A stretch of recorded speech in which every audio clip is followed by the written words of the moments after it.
नन्हे मुन्ने प्यारे प्यारे बच्चियों सत श्री अकाल। बच्चियों आज असी पंक्ति पूरी करो गतिविधि करांगे। प्यारे बच्चियों देखो एक पंक्ति दिती गई है यैया, इस तो बाद एक अक्षर छुपा दिता गया है लल्ला वावा राड़ा। देखो बच्चों इस पंक्ति विच छुपिया होया अखर केड़ा है? सोचो इत्थे केड़ा अखर हो सकता है? हाँ जी बच्चों इस पंक्ति नू पूरा करो। यैया, हाँ जी रारा, यैया रारा लल्ला वावा राड़ा। बिल्कुल ठीक बच्चों इत्थे रारा अखर आवेगा। हाँ जी बच्चों हुण देखो इस पंक्ति दे विच एक होर अखर लुका दिता गया है यैया रारा वावा राड़ा। दसो तां किहड़ा अखर लुकाया गया है? मैनू पता है हुण तुसीं बड़ी आसानी नाल दस दिओगे क्योंकि उपर पूरी पंक्ति दिती हुई है। इत्थे किहड़ा अखर आएगा? लल्ला। हाँ जी बच्चियों यैया रारा लल्ला। देखो इत्थे लल्ला अखर ही है। हाँ जी बच्चियों ये पंक्ति पूरी हो गई। हुण देखो एक होर पंक्ति इत्थे भी एक अखर नू छुपा दिता गया है यैया रारा लल्ला वावा। हाँ जी इत्थे किहड़ा अखर आएगा? हुण तां तुसीं बड़ी आसानी नाल दस सकदे हो। बिल्कुल ठीक राड़ा अखर आएगा। यैया रारा लल्ला वावा राड़ा। प्यारे बच्चों अज असी तत्ता अते डड्डा लिखना सीखांगे। तत्ता लिखण लई पहला लेटवी रेखा, हाँ जी फिर उस तो बाद तिरछी रेखा अध तक लैके आवांगे। लेटवी रेखा तिरछी रेखा नू गोल घुमाउंदे होए अध तक थोड़ा अगे ले आवांगे। हाँ जी बच्चियों इस तो बाद असी पिछे मुड़ांगे ते गुलाई देंदे होए हेठली रेखा नू छूंदे होए इस तरह ले आवांगे। बन गया तत्ता। ते हुण वारी है डड्डे दी। बच्चियों तत्ते वांग ही डड्डा लिखना है। लेटवी रेखा तिरछी रेखा, लेटवी रेखा तिरछी रेखा नू अध तक लिया के थोड़ा अगे लियांदा। हाँ जी बच्चियों फिर असी इसे लाइन तो पिछे मुड़ांगे ते गोल घुमा के इत्थे तक आ जाएंगे। हाँ जी बच्चियों गोल घुमा के इत्थे एक गोल कुंडी बना देंगे। बन गया डड्डा। हाँ जी प्यारे बच्चियों ये है तत्ता ते ये है डड्डा। प्यारे बच्चियों हुण अपनी पंजाबी दी पाठ पुस्तक दा पन्ना नंबर 59 खोल के तत्ता ते डड्डा लिखण दा अभ्यास करो ते पन्ना नंबर 48 खोल के मिलान करो ते तरतीब अनुसार सही अखर चुन के गोला लगाओ।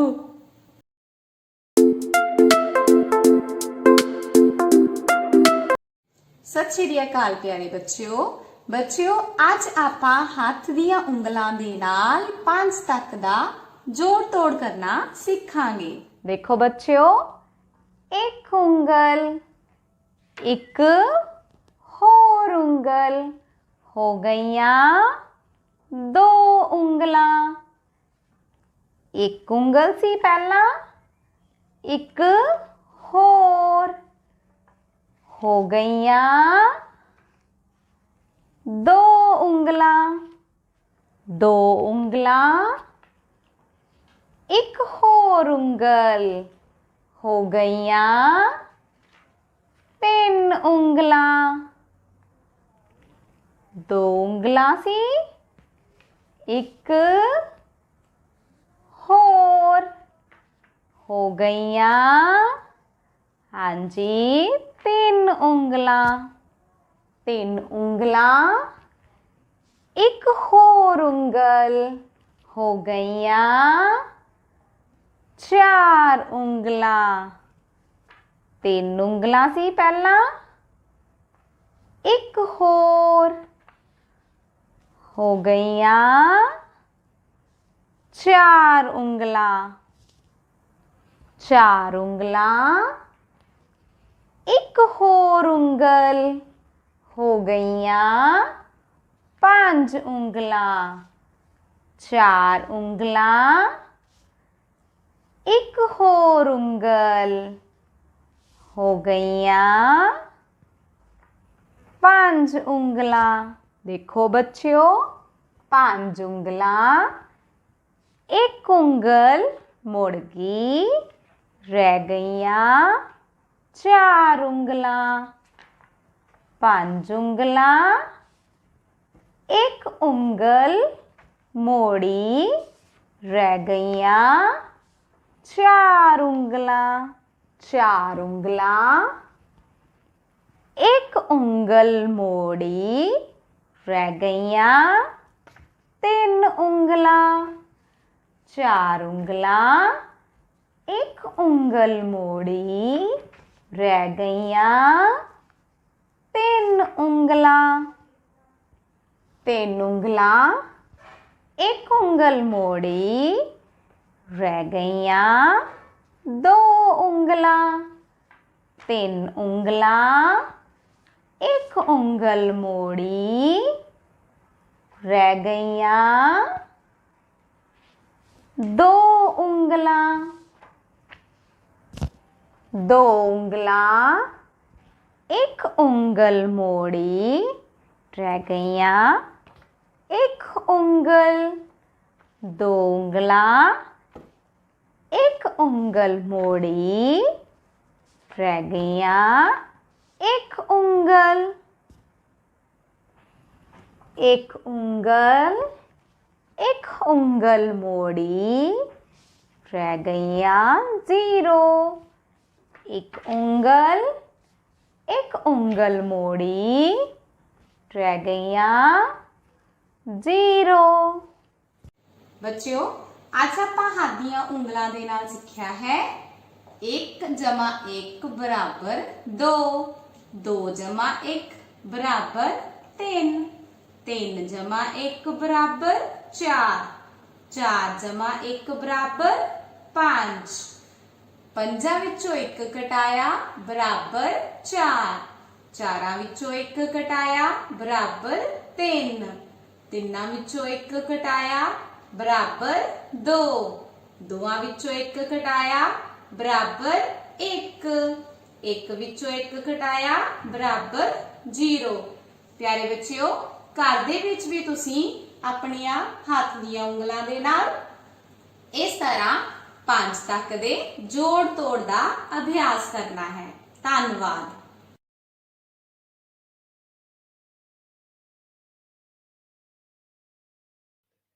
Hello children, let's learn English. Open your textbooks at page number 19. Today we will do oral activity. We will learn to speak some simple sentences. The first one is I like to drink dash. Dear children, come here one by one and complete the sentence. As I speak, I like to drink coffee. Dear children, I will also show some pictures and that will help you to complete the sentence. So children, come and speak. Ma'am, I like to drink water. That's good. I like to drink milk. Very good. I like to drink juice. That's nice. Ma'am, I like to drink buttermilk. I like to drink cold coffee. Very nice, all of you. Now, let's move to the second sentence. I like to eat dash. Ma'am, I like to eat ice cream. Oh, that's very nice. I think all you kids like to eat ice cream. Am I right? Now look at these pictures and complete the sentence. There are so many other things that we eat. Okay, come on. I like to eat mango. I like to eat rice. Very good, both of you. Ma'am, I like to eat bread. Good. I like to eat cake. I like to eat egg. That's nice. Let's do the next sentence. It is I play with the dash. Look at the pictures and complete the sentence. Ma'am, I play with a car. Good. But this is a toy car, not a car. Okay? Yes, ma'am, I play with a toy car. Now, good. I play with a teddy bear. Ma'am, I play with a doll. Very good. I play with a ball. Ma'am, I play with a balloon. Well done, children. You have learned to speak so many sentences. Now it's time to note down your homework. Practice to speak these sentences with your friends and your family members. ਸਤਿ ਸ਼੍ਰੀ ਅਕਾਲ ਪਿਆਰੇ ਵਿਦਿਆਰਥੀਓ, ਦੂਜੀ ਜਮਾਤ ਦੇ ਵਿਸ਼ਾ ਪੰਜਾਬੀ ਦੀ ਜਮਾਤ ਵਿੱਚ ਤੁਹਾਡਾ ਸਭ ਦਾ ਬਹੁਤ-ਬਹੁਤ ਸਵਾਗਤ ਹੈ। ਪਿਆਰੇ ਵਿਦਿਆਰਥੀਓ, ਹੁਣ ਤੱਕ ਤੁਸੀਂ ਕਨੋੜਾ ਮਾਤਰਾ ਦੀ ਪਹਿਚਾਣ ਬਹੁਤ ਚੰਗੀ ਤਰ੍ਹਾਂ ਕਰ ਚੁੱਕੇ ਹੋ। ਅੱਜ ਆਪਾਂ ਕਨੋੜਾ ਮਾਤਰਾ ਲਗਾ ਕੇ ਸ਼ਬਦ ਬਣਾਉਣ ਦਾ ਅਭਿਆਸ ਕਰਾਂਗੇ ਤੇ ਨਾਲ ਹੀ ਨਾਲ ਸ਼ਬਦਾਂ ਦੇ ਉਚਾਰਨ ਵਿੱਚ ਆਉਣ ਵਾਲੇ ਅੰਤਰ ਦਾ ਵੀ ਅਭਿਆਸ ਕਰਾਂਗੇ। ਤਾਂ ਕੀ ਤੁਸੀਂ ਤਿਆਰ ਹੋ? ਹਾਂਜੀ ਬੱਚਿਓ, ਆਪਣੀ ਪੰਜਾਬੀ ਦੀ ਪਾਠ ਪੁਸਤਕ ਦਾ ਪੰਨਾ ਨੰਬਰ 22 ਪ੍ਰਸ਼ਨ ਨੰਬਰ 2 ਫਟਾਫਟ ਖੋਲ ਲਓ। ਅੱਜ ਦਾ ਆਪਣਾ ਵਿਸ਼ਾ ਹੈ ਕਨੋੜਾ ਮਾਤਰਾ ਲਗਾਓ ਤੇ ਸ਼ਬਦ ਬਣਾਓ। ਤਾਂ ਚਲੋ ਜੀ, ਆਓ ਕਰੀਏ ਫਿਰ। ਜੀ ਬੱਚਿਓ, ਪਹਿਲਾ ਸ਼ਬਦ ਹੈ ਕੜੀ ਕੜੀ। ਤਾਂ ਦੱਸੋ ਬੱਚਿਓ, ਇਸ ਨੂੰ ਕਨੋੜਾ ਮਾਤਰਾ ਲਗਾ ਕੇ ਇਹ ਕਿਹੜਾ ਸ਼ਬਦ ਬਣੇਗਾ? मैडम जी, शब्द बनेगा कौड़ी। ਹਾਂਜੀ ਬੱਚਿਓ, ਸ਼ਬਦ ਬਣੇਗਾ ਕੌੜੀ। ਅਗਲਾ ਸ਼ਬਦ ਹੈ ਦੜ। ਹਾਂਜੀ ਬੱਚਿਓ, ਹੁਣ ਕੌਣ ਦੱਸੇਗਾ ਕਿ ਦੜ ਨੂੰ ਕਨੋੜਾ ਮਾਤਰਾ ਲਗਾ ਕੇ ਕਿਹੜਾ ਸ਼ਬਦ ਬਣੇਗਾ? मैडम जी, मैं दसा। मैडम जी, दड़ो। नहीं बेटा जी, ये शब्द गलत है। सही शब्द है दौड़। अगला शब्द है चल। रोहित बेटा, तुसी दसो कनोड़ा मात्रा लगा के ये केड़ा शब्द बनेगा? मैडम जी, चौल। बिल्कुल सही, चौल।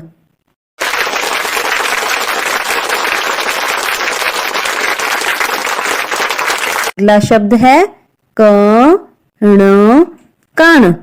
करीना बेटा, तुसी दसो कण नूं कनोड़ा मात्रा लगा के केड़ा शब्द बनेगा? मैडम जी, कौन। कौन। बिल्कुल सही, शाबाश। शब्द बनेगा कौन। अज दा आखिरी शब्द है टफी। बच्चों, टफी नूं कनोड़ा मात्रा लगा के केड़ा शब्द बनेगा? मैडम जी, टॉफी। जी, हुण आपां एक बार इन्हां शब्दां दी दोहराई करदे हां।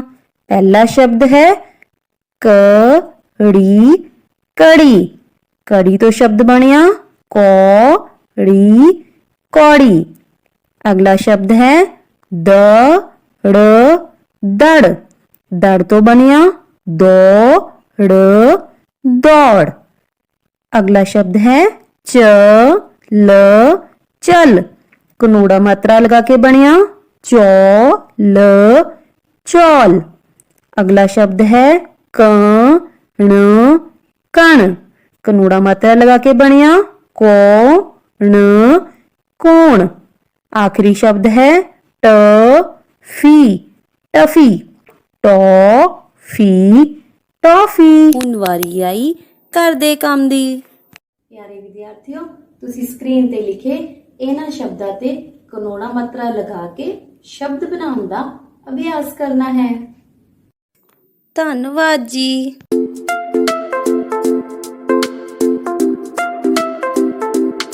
ਵਿਦਿਆਰਥੀਓ ਸਤਿ ਸ਼੍ਰੀ ਅਕਾਲ।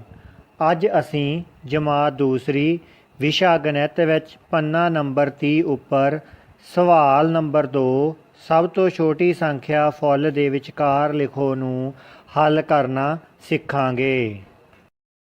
ਪਹਿਲੇ ਸਵਾਲ ਵਿੱਚ ਸਾਨੂੰ ਦਿੱਤੀਆਂ ਗਈਆਂ ਸੰਖਿਆਵਾਂ ਹਨ 25, 45, 55 ਅਤੇ 35। ਪਿਆਰੇ ਵਿਦਿਆਰਥੀਓ ਤੁਸੀਂ ਪਹਿਲਾਂ ਹੀ ਇਹ ਸਿੱਖ ਲਿਆ ਹੈ ਕਿ ਇਕਾਈ ਦੇ ਲਈ ਅਸੀਂ 1 ਰੁਪਏ ਦੇ ਨੋਟ ਦੀ ਵਰਤੋਂ ਕਰਦੇ ਹਾਂ ਅਤੇ ਦਹਾਈ ਦੇ ਲਈ ਅਸੀਂ 10 ਰੁਪਏ ਦੇ ਨੋਟ ਦੀ ਵਰਤੋਂ ਕਰਦੇ ਹਾਂ। ਸੰਖਿਆ 25 ਦੇ ਵਿੱਚ 5 ਇਕਾਈਆਂ ਅਤੇ 2 ਦਹਾਈਆਂ ਹਨ। ਸੰਖਿਆ 45 ਦੇ ਵਿੱਚ 5 ਇਕਾਈਆਂ ਅਤੇ 4 ਦਹਾਈਆਂ ਹਨ। ਸੰਖਿਆ 55 ਦੇ ਵਿੱਚ 5 ਇਕਾਈਆਂ ਅਤੇ 5 ਦਹਾਈਆਂ ਹਨ। ਇਸੇ ਤਰ੍ਹਾਂ ਅਗਲੀ ਸੰਖਿਆ ਵਿੱਚ 5 ਇਕਾਈਆਂ ਅਤੇ 3 ਦਹਾਈਆਂ ਹਨ। ਸਭ ਤੋਂ ਛੋਟੀ ਸੰਖਿਆ ਪਤਾ ਕਰਨ ਲਈ ਪਹਿਲਾਂ ਸੰਖਿਆਵਾਂ ਵਿੱਚ ਦਹਾਈ ਦੇ ਅੰਕ ਨੂੰ ਆਪਾਂ ਦੇਖਦੇ ਹਾਂ। ਜਿਸ ਸੰਖਿਆ ਦਾ ਦਹਾਈ ਦਾ ਅੰਕ ਛੋਟਾ ਹੁੰਦਾ ਹੈ ਉਹ ਪਿਆਰੇ ਵਿਦਿਆਰਥੀਓ ਉਹ ਸੰਖਿਆ ਵੀ ਛੋਟੀ ਹੁੰਦੀ ਹੈ। ਦਿੱਤੀਆਂ ਗਈਆਂ 4 ਸੰਖਿਆਵਾਂ ਵਿੱਚ ਸੰਖਿਆ 25 ਵਿੱਚ ਦਹਾਈ ਦਾ ਅੰਕ ਹੈ 2, ਜੋ ਇਹਨਾਂ ਸੰਖਿਆਵਾਂ ਵਿੱਚ ਦਹਾਈ ਦੇ ਸਥਾਨ 'ਤੇ ਸਭ ਤੋਂ ਛੋਟਾ ਅੰਕ ਹੈ। ਇਸ ਲਈ ਸੰਖਿਆ 25 ਇਹਨਾਂ ਸੰਖਿਆਵਾਂ ਵਿੱਚ ਸਭ ਤੋਂ ਛੋਟੀ ਹੈ ਅਤੇ ਅਸੀਂ ਇਸ ਨੂੰ ਫੁੱਲ ਦੇ ਵਿਚਕਾਰ ਲਿਖਾਂਗੇ। ਇਸ ਸਵਾਲ ਦੇ ਵਿੱਚ ਦਿੱਤੀਆਂ ਗਈਆਂ ਸੰਖਿਆਵਾਂ ਹਨ 43, 95, 80 ਅਤੇ 83। ਪਿਆਰੇ ਵਿਦਿਆਰਥੀਓ ਛੋਟੀ ਸੰਖਿਆ ਪਤਾ ਕਰਨ ਲਈ ਅਸੀਂ ਸੰਖਿਆ ਦੇ ਦਹਾਈ ਦੇ ਅੰਕ ਨੂੰ ਦੇਖਦੇ ਹਾਂ। ਇਹਨਾਂ ਸੰਖਿਆਵਾਂ ਵਿੱਚ ਸੰਖਿਆ 43 ਦੇ ਵਿੱਚ ਦਹਾਈ ਦਾ ਅੰਕ ਹੈ ਸਾਡੇ ਕੋਲ 4 ਅਤੇ ਇਹ ਜਿਹੜਾ ਅੰਕ ਹੈ ਬਾਕੀ ਦਿੱਤੀਆਂ ਗਈਆਂ ਸੰਖਿਆਵਾਂ ਦੇ ਦਹਾਈ ਦੇ ਅੰਕ ਦੇ ਨਾਲੋਂ ਸਭ ਤੋਂ ਛੋਟਾ ਹੈ। ਇਸ ਲਈ ਸੰਖਿਆ 43 ਦਿੱਤੀਆਂ ਗਈਆਂ ਸੰਖਿਆਵਾਂ ਦੇ ਨਾਲੋਂ ਸਭ ਤੋਂ ਛੋਟੀ ਹੈ। ਸਾਡੇ ਕੋਲ ਇਸ ਸਵਾਲ ਦੇ ਵਿੱਚ ਦਿੱਤੀ ਗਈ ਸੰਖਿਆ ਹੈ 69, 79, 99 ਅਤੇ 59। ਬੱਚਿਓ ਛੋਟੀ ਸੰਖਿਆ ਪਤਾ ਕਰਨ ਲਈ ਅਸੀਂ ਸੰਖਿਆ ਦੇ ਦਹਾਈ ਦੇ ਸਥਾਨ ਨੂੰ ਦੇਖਦੇ ਹਾਂ। ਇਸ ਲਈ ਸੰਖਿਆ 59 ਦੇ ਵਿੱਚ ਦਹਾਈ ਦਾ ਅੰਕ ਹੈ 5, ਜੋ ਕਿ ਇਹਨਾਂ ਸੰਖਿਆਵਾਂ ਵਿੱਚ ਦਹਾਈ ਦੇ ਸਥਾਨ 'ਤੇ ਸਭ ਤੋਂ ਛੋਟਾ ਅੰਕ ਹੈ। ਇਸ ਲਈ ਸੰਖਿਆ ਜੋ 59 ਹੈ ਇਹ ਸਭ ਤੋਂ ਛੋਟੀ ਸੰਖਿਆ ਹੈ। ਇਸ ਤੋਂ ਅਗਲੇ ਸਵਾਲ 'ਤੇ ਆਉਂਦੇ ਹਾਂ। ਇਸ ਸਵਾਲ ਦੇ ਵਿੱਚ ਦਿੱਤੀਆਂ ਗਈਆਂ ਸੰਖਿਆਵਾਂ ਹਨ 75, 63, 87 ਅਤੇ 52। ਬੱਚਿਓ ਤੁਹਾਨੂੰ ਮੈਂ ਪਹਿਲਾਂ ਵੀ ਦੱਸ ਚੁੱਕਿਆ ਹਾਂ ਕਿ ਛੋਟੀ ਸੰਖਿਆ ਪਤਾ ਕਰਨ ਲਈ ਸੰਖਿਆ ਦੇ ਦਹਾਈ ਦੇ ਅੰਕ ਨੂੰ ਆਪਾਂ ਦੇਖਦੇ ਹਾਂ। ਇਹਨਾਂ ਸੰਖਿਆਵਾਂ ਵਿੱਚ ਸੰਖਿਆ 52 ਦੇ ਵਿੱਚ ਦਹਾਈ ਦਾ ਅੰਕ ਹੈ 5, ਜੋ ਕਿ ਇਹਨਾਂ ਸੰਖਿਆਵਾਂ ਵਿੱਚ ਦਹਾਈ ਦੇ ਸਥਾਨ 'ਤੇ ਸਭ ਤੋਂ ਛੋਟਾ ਅੰਕ ਹੈ। ਇਸ ਲਈ ਸੰਖਿਆ 52 ਇਹਨਾਂ ਸੰਖਿਆਵਾਂ ਦੇ ਵਿੱਚ ਸਭ ਤੋਂ ਛੋਟੀ ਸੰਖਿਆ ਹੈ। ਹਾਂਜੀ ਪਿਆਰੇ ਵਿਦਿਆਰਥੀਓ ਇਸ ਸਵਾਲ ਦੇ ਵਿੱਚ ਦਿੱਤੀਆਂ ਗਈਆਂ ਸੰਖਿਆਵਾਂ ਹਨ 50, 25, 47 ਅਤੇ 37। ਬੱਚਿਓ ਆਪਾਂ ਛੋਟੀ ਸੰਖਿਆ ਪਤਾ ਕਰਨ ਲਈ ਸੰਖਿਆਵਾਂ ਦੇ ਦਹਾਈ ਦੇ ਅੰਕ ਨੂੰ ਦੇਖਦੇ ਹਾਂ। ਇਹਨਾਂ ਸੰਖਿਆਵਾਂ ਵਿੱਚ 25 ਸੰਖਿਆ ਦੇ ਵਿੱਚ ਦਹਾਈ ਦਾ ਅੰਕ 2 ਆ, ਜੋ ਕਿ ਇਹਨਾਂ ਸੰਖਿਆਵਾਂ ਵਿੱਚ ਦਹਾਈ ਦੇ ਸਥਾਨ 'ਤੇ ਸਭ ਤੋਂ ਛੋਟਾ ਅੰਕ ਹੈ। ਇਸ ਲਈ ਸੰਖਿਆ 25 ਇਹਨਾਂ ਸੰਖਿਆਵਾਂ ਦੇ ਵਿੱਚ ਸਭ ਤੋਂ ਛੋਟੀ ਸੰਖਿਆ ਹੈ। ਸੰਖਿਆਵਾਂ ਦਿੱਤੀਆਂ ਗਈਆਂ ਹਨ ਉਹ ਸੰਖਿਆਵਾਂ ਹਨ 76, 77, 78 ਅਤੇ 75। ਛੋਟੀ ਸੰਖਿਆ ਪਤਾ ਕਰਨ ਲਈ ਸੰਖਿਆਵਾਂ ਦੇ ਦਹਾਈ ਦੇ ਅੰਕ ਨੂੰ ਦੇਖਿਆ ਜਾਂਦਾ ਹੈ। ਇਹਨਾਂ ਸੰਖਿਆਵਾਂ ਵਿੱਚ ਦਹਾਈ ਦਾ ਅੰਕ ਬਰਾਬਰ ਹੈ। ਇਸ ਲਈ ਅਸੀਂ ਸੰਖਿਆ ਦੇ ਇਕਾਈ ਦੇ ਅੰਕ ਨੂੰ ਦੇਖਾਂਗੇ। ਸੰਖਿਆ 75 ਦੇ ਵਿੱਚ ਇਕਾਈ ਦਾ ਅੰਕ ਹੈ 5, ਜੋ ਕਿ ਇਹਨਾਂ ਦਿੱਤੀਆਂ ਗਈਆਂ ਸੰਖਿਆਵਾਂ ਵਿੱਚ ਇਕਾਈ ਦੇ ਸਥਾਨ 'ਤੇ ਸਭ ਤੋਂ ਛੋਟਾ ਹੈ। ਇਸ ਲਈ ਸੰਖਿਆ 75 ਇਹਨਾਂ ਸੰਖਿਆਵਾਂ ਦੇ ਵਿੱਚ ਸਭ ਤੋਂ ਛੋਟੀ ਸੰਖਿਆ ਹੈ। ਸਵਾਲ ਦੇ ਵਿੱਚ ਆਪਾਂ ਨੂੰ ਸੰਖਿਆਵਾਂ ਦਿੱਤੀਆਂ ਗਈਆਂ ਨੇ। ਇਹ ਸੰਖਿਆਵਾਂ ਹਨ 48, 97, 79 ਅਤੇ 84 ਹਨ। ਪਿਆਰੇ ਵਿਦਿਆਰਥੀਓ, ਛੋਟੀ ਸੰਖਿਆ ਪਤਾ ਕਰਨ ਲਈ ਸੰਖਿਆ ਦੇ ਦਹਾਈ ਦੇ ਅੰਕ ਨੂੰ ਦੇਖਿਆ ਜਾਂਦਾ ਹੈ। ਇਹਨਾਂ ਸੰਖਿਆ ਵਿੱਚ 48 ਵਿੱਚ ਦਹਾਈ ਦਾ ਅੰਕ ਹੈ 4, ਜੋ ਕਿ ਇਹਨਾਂ ਸੰਖਿਆਵਾਂ ਵਿੱਚ ਦਹਾਈ ਦੇ ਸਥਾਨ 'ਤੇ ਸਭ ਤੋਂ ਛੋਟਾ ਅੰਕ ਹੈ। ਇਸ ਲਈ ਸੰਖਿਆ 48 ਇਹਨਾਂ ਸੰਖਿਆਵਾਂ ਦੇ ਵਿੱਚੋਂ ਸਭ ਤੋਂ ਛੋਟੀ ਸੰਖਿਆ ਹੈ। ਬੱਚਿਓ, ਘਰ ਦੇ ਕੰਮ ਵਿੱਚ ਤੁਸੀਂ ਇਹਨਾਂ ਸਵਾਲਾਂ ਦਾ ਅਭਿਆਸ ਆਪਣੀ ਕਾਪੀ ਉੱਪਰ ਕਰਨਾ ਹੈ। ਧੰਨਵਾਦ।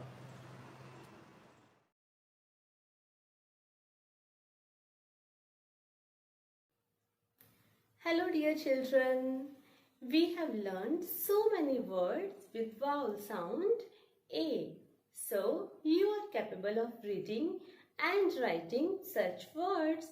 Today, we are going to read phrases with vowel sound A. These are given at page number 30 of your textbook. A phrase means a group of words. Children, it is not a sentence but a part of a sentence. Let's understand it with the help of an example. I will show you some words. Let's read them. The first one is a. The next word is yes, it is fat. And the next is rat. Dear children, you have learned to read these words. Now let us join these words and read. A fat rat. It is a phrase. A fat rat. So come children and let's read some more phrases. The first one is a fat cat. Yes, read the words together as a phrase. A fat cat. The next one is a sad man. Okay? A sad man. The next is a fat man. Okay? The next phrase is a man ran. A man ran. Let's read the next one. A fat cat ran.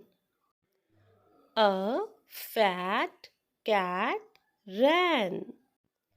And the next is a fat man sat.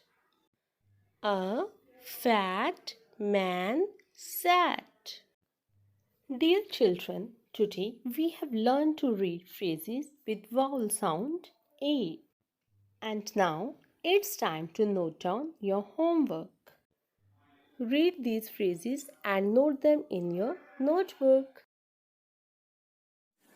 ਸਵਾਗਤ ਜ਼ਿੰਦਗੀ।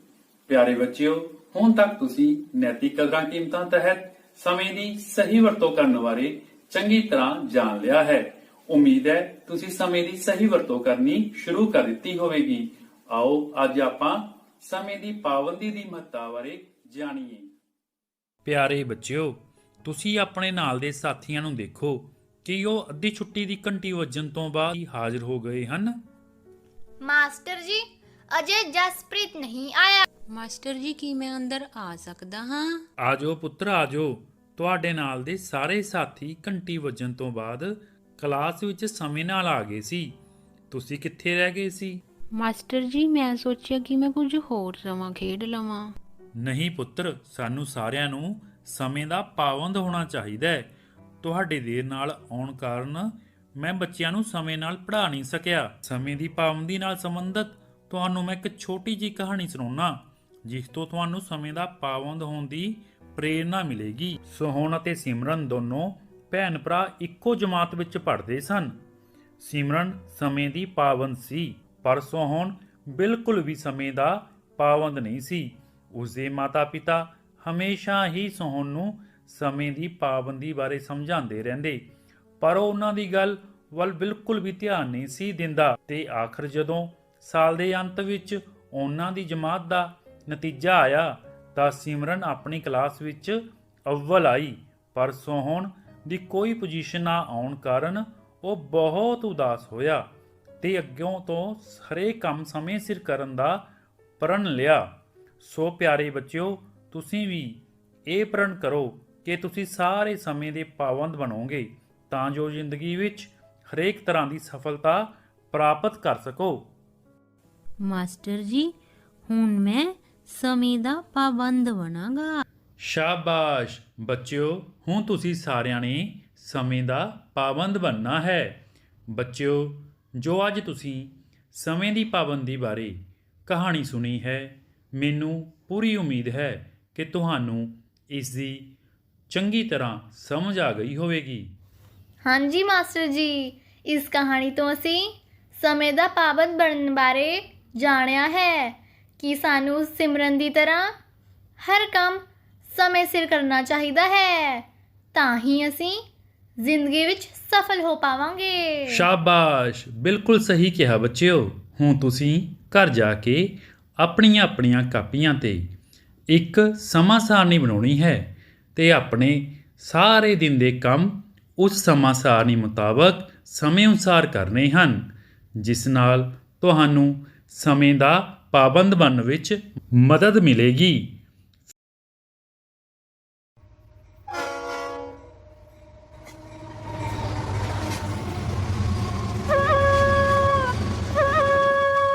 Rail ਗੱਡੀ ਆਈ ਵੇਖੋ rail ਗੱਡੀ ਆਈ, rail ਗੱਡੀ ਆਈ ਵੇਖੋ rail ਗੱਡੀ ਆਈ।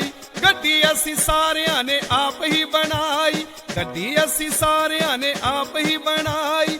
Rail ਗੱਡੀ ਆਈ ਵੇਖੋ ਰੇਲ ਗੱਡੀ ਆਈ, ਰੇਲ ਗੱਡੀ ਆਈ ਵੇਖੋ ਰੇਲ ਗੱਡੀ ਆਈ। ਇੰਜਣ ਦੀ ਥਾਂ ਅਸੀਂ ਤੇਜੇ ਨੂੰ ਖੜਾਇਆ ਏ, ਛੋਟੀ ਰੇਸ਼ਮਾਂ ਦਾ ਡੱਬਾ ਗਾਰਡ ਦਾ ਬਣਾਇਆ ਏ।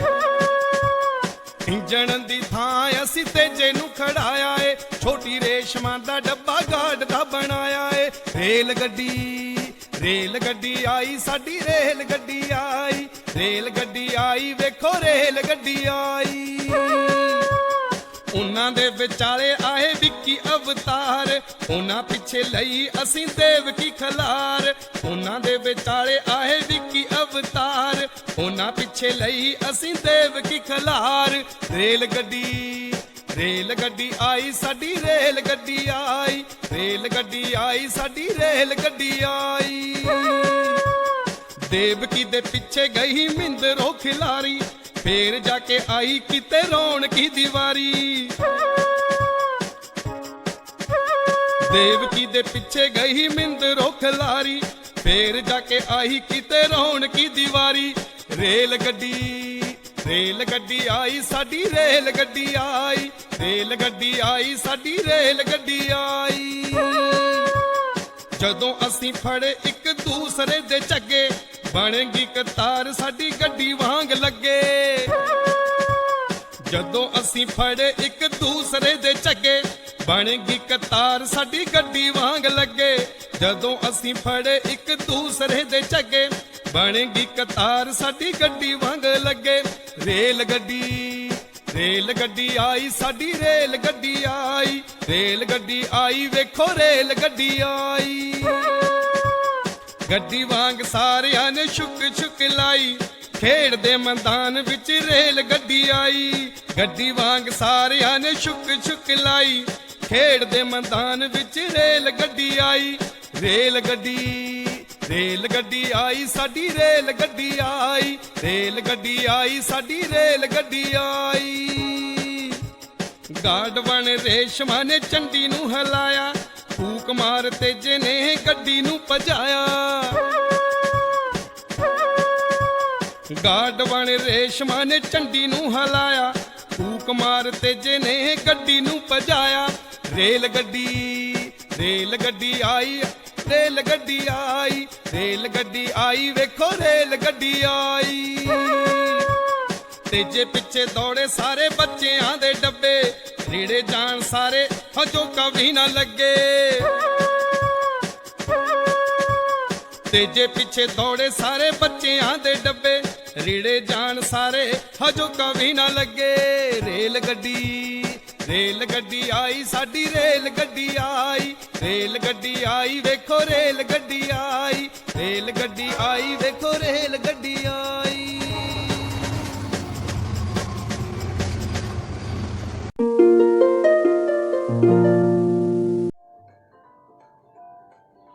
ਸਤਿ ਸ਼੍ਰੀ ਅਕਾਲ ਪਿਆਰੇ ਬੱਚਿਓ। ਅੱਜ ਆਪਾਂ ਤੀਜੀ ਸ਼੍ਰੇਣੀ ਦੀ ਗਣਿਤ ਦੀ ਦੁਨੀਆ ਦੇ ਪੇਜ ਨੰਬਰ 35 ਦੇ ਸਵਾਲ ਕਰਦੇ ਹਾਂ ਤੇ ਸਵਾਲ ਨੰਬਰ 7 ਤੇ ਪਹੁੰਚ ਚੁੱਕੇ ਹਾਂ। ਅੰਕਾਂ ਵਿੱਚ ਲਿਖੋ। ਤਾਂ ਬੱਚਿਓ ਆਪਾਂ ਨੂੰ ਸੰਖਿਆ ਦਿੱਤੀ ਹੈ 809, ਇਸ ਨੂੰ ਅੰਕਾਂ ਵਿੱਚ ਲਿਖਣਾ ਹੈ। ਤਾਂ ਪਿਆਰੇ ਬੱਚਿਓ ਸਭ ਤੋਂ ਪਹਿਲਾਂ 800 ਦਾ ਮਾਨ ਕਾਰਡ ਲੈਂਦੇ ਹਾਂ, ਉਸ ਤੋਂ ਬਾਅਦ 9 ਦਾ ਮਾਨ ਕਾਰਡ ਉਸ ਦੇ ਉੱਪਰ ਰੱਖਦੇ ਹਾਂ। ਤਾਂ ਸੰਖਿਆ ਆਪਣੇ ਕੋਲੇ 809 ਬਣ ਗਈ ਹੈ ਅੰਕਾਂ ਵਿੱਚ। ਉਸ ਤੋਂ ਅੱਗੇ ਇੱਕ ਹੋਰ ਸੰਖਿਆ ਹੈ 563। ਤਾਂ ਇਸ ਲਈ ਬੱਚਿਓ ਪਹਿਲਾਂ 500 ਦਾ ਮਾਨ ਕਾਰਡ ਲੈਂਦੇ ਹਾਂ, ਉਸ ਤੋਂ ਬਾਅਦ 63 ਲਈ 60 ਦਾ ਮਾਨ ਕਾਰਡ ਲੈਂਦੇ ਹਾਂ ਅਤੇ 3 ਦਾ ਮਾਨ ਕਾਰਡ ਲੈ ਕੇ ਰੱਖਦੇ ਹਾਂ। ਤਾਂ ਆਪਣੇ ਕੋਲ ਸੰਖਿਆ ਬਣ ਜਾਂਦੀ ਹੈ 563। ਤਾਂ ਪਿਆਰੇ ਬੱਚਿਓ ਇਸ ਤੋਂ ਅੱਗੇ ਇੱਕ ਸੰਖਿਆ ਹੈ, ਉਹ ਤੁਸੀਂ ਖੁਦ ਅੰਕਾਂ ਵਿੱਚ ਲਿਖਣੀ ਹੈ। ਤਾਂ ਬੱਚੇ ਅੱਗੇ ਚੱਲਦੇ ਹਾਂ। ਸਵਾਲ ਨੰਬਰ 8 ਵਿਸਤ੍ਰਿਤ ਰੂਪ ਵਿੱਚ ਲਿਖੋ। 863 ਸੰਖਿਆ ਹੈ ਤੇ ਇਸ ਨੂੰ ਸਮਝਦੇ ਹਾਂ ਬੱਚਿਓ। ਆਪਾਂ ਸਥਾਨਕ ਮੁੱਲ ਸਾਰਣੀ ਨਾਲ ਸਮਝਦੇ ਹਾਂ। 863 ਦੇ ਵਿੱਚ ਬੱਚਿਓ ਇਕਾਈਆਂ ਦੀ ਗਿਣਤੀ 3 ਹੈ ਅਤੇ ਦਹਾਈਆਂ ਦੀ ਗਿਣਤੀ ਪਿਆਰੇ ਬੱਚਿਓ 6 ਹੈ ਅਤੇ ਸੈਂਕੜੇ ਬੱਚਿਓ 8 ਹਨ। ਤਾਂ ਪਿਆਰੇ ਬੱਚਿਓ ਆਪਣੇ ਕੋਲ ਜੋ ਸੰਖਿਆ ਬਣਦੀ ਹੈ 8 ਸੈਂਕੜਿਆਂ ਨਾਲ 800, 6 ਦਹਾਈਆਂ ਨਾਲ ਬੱਚਿਓ 60 ਅਤੇ 3 ਇਕਾਈਆਂ ਨਾਲ 3 ਸੰਖਿਆ ਬਣ ਜਾਂਦੀ ਹੈ। ਤੇ ਵਿਸਤ੍ਰਿਤ ਰੂਪ ਵਿੱਚ ਲਿਖਦੇ ਹਾਂ 800 ਜੋੜ 60 ਜੋੜ 3। ਤਾਂ ਪਿਆਰੇ ਬੱਚਿਓ ਅੱਗੇ ਚੱਲਦੇ ਹਾਂ। ਸਵਾਲ ਨੰਬਰ 9 ਸੰਖਿਆ ਬਣਾਓ 200 ਜੋੜ 10 ਜੋੜ 4। ਤਾਂ ਪਿਆਰੇ ਬੱਚਿਓ ਸਭ ਤੋਂ ਪਹਿਲਾਂ ਆਪਾਂ 200 ਦਾ ਮਾਨ ਕਾਰਡ ਲੈਂਦੇ ਹਾਂ, ਉਸ ਤੋਂ ਬਾਅਦ 10 ਦਾ ਮਾਨ ਕਾਰਡ ਇਸ ਦੇ ਉੱਪਰ ਰੱਖਦੇ ਹਾਂ ਬੱਚਿਓ, ਉਸ ਤੋਂ ਬਾਅਦ 4 ਦਾ ਮਾਨ ਕਾਰਡ ਇਸ ਦੇ ਉੱਪਰ ਰੱਖਾਂਗੇ। ਤਾਂ ਆਪਣੇ ਕੋਲ ਜੋ ਸੰਖਿਆ ਬਣ ਜਾਂਦੀ ਹੈ 210 4 14 214। ਅੱਗੇ ਸਵਾਲ ਨੰਬਰ 10 ਸਮਝਦੇ ਹਾਂ। ਗਿਣਤਾਰੇ ਤੇ ਦੱਸੀ ਸੰਖਿਆ ਅਨੁਸਾਰ ਸੰਖਿਆ ਨੂੰ ਅੰਕਾਂ ਅਤੇ ਸ਼ਬਦਾਂ ਵਿੱਚ ਲਿਖੋ। ਤਾਂ ਗਿਣਤਾਰੇ ਵਿੱਚ ਇਕਾਈ ਵਾਲੀ ਛੜ ਵਿੱਚ ਕੋਈ ਮੋਤੀ ਨਹੀਂ ਹੈ, ਦਹਾਈ ਵਾਲੀ ਛੜ ਦੇ ਮੋਤੀ ਆਪਾਂ ਗਿਣਦੇ ਹਾਂ 1 2 3 4 ਅਤੇ 5। 5 ਦਹਾਈਆਂ ਨਾਲ ਬੱਚਿਓ 50 ਸੰਖਿਆ ਬਣਦੀ ਹੈ। ਸੈਂਕੜੇ ਵਾਲੀ ਛੜ ਦੇ ਮੋਤੀ ਗਿਣਦੇ ਹਾਂ 1 2 ਅਤੇ 3। 3 ਸੈਂਕੜਿਆਂ ਨਾਲ ਸੰਖਿਆ 300 ਬਣਦੀ ਹੈ।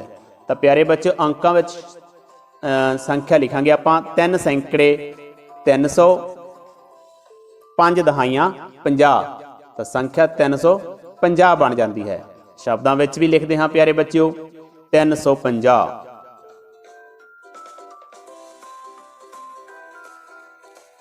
ਅੱਗੇ ਬੱਚੋ ਸਵਾਲ ਨੰਬਰ 11 100 100 ਦੇ 10 10 ਦੇ ਤੇ 1 1 ਦੇ ਕਿੰਨੇ ਨੋਟਾਂ ਤੋਂ ਸੰਖਿਆ 347 ਬਣਦੀ ਹੈ। ਤਾਂ ਪਿਆਰੇ ਬੱਚਿਓ 347 ਵਿੱਚ 300 ਲਈ ਆਪਾਂ 100 100 ਦੇ ਨੋਟ ਲੈਂਦੇ ਹਾਂ ਅਤੇ ਗਿਣਦੇ ਹਾਂ 100 200 300। ਤਾਂ ਪਿਆਰੇ ਬੱਚਿਓ 100 100 ਦੇ ਨੋਟ ਆਪਣੇ ਕੋਲ 3 ਹੋ ਗਏ ਨੇ ਤੇ 347 ਵਿੱਚ 40 ਲਈ 10 10 ਦੇ ਨੋਟ ਲੈਂਦੇ ਹਾਂ ਅਤੇ ਉਹਨਾਂ ਨਾਲ ਸੰਖਿਆ ਵੀ ਗਿਣਦੇ ਹਾਂ 10 20 30 ਅਤੇ 40। ਤਾਂ ਬੱਚਿਓ 10 10 ਦੇ ਆਪਣੇ ਕੋਲ ਨੋਟ 4 ਹਨ ਅਤੇ 347 ਵਿੱਚ 7 ਲਈ 1 1 ਦੇ ਨੋਟ ਲੈਂਦੇ ਹਾਂ। ਤਾਂ ਗਿਣਦੇ ਹਾਂ ਬੱਚਿਓ 1 2 3 4 5 6 ਅਤੇ 7 ਤੇ ਇੱਕ ਦੇ ਨੋਟ ਆਪਣੇ ਕੋਲ 7 ਹੋ ਗਏ। ਤਾਂ ਪਿਆਰੇ ਬੱਚਿਓ 100 ਦੇ 3 10 10 ਦੇ 4 ਅਤੇ ਇੱਕ ਦੇ 7 ਨੋਟਾਂ ਤੋਂ ਸੰਖਿਆ 347 ਬਣਦੀ ਹੈ। ਤਾਂ ਪਿਆਰੇ ਬੱਚਿਓ ਤੁਸੀਂ ਪੇਜ ਨੰਬਰ 35 ਦੇ 7 ਤੋਂ 12 ਤੱਕ ਸਵਾਲ ਆਪਣੀ ਕਾਪੀਆਂ ਉੱਪਰ ਕਰਨੇ ਹਨ।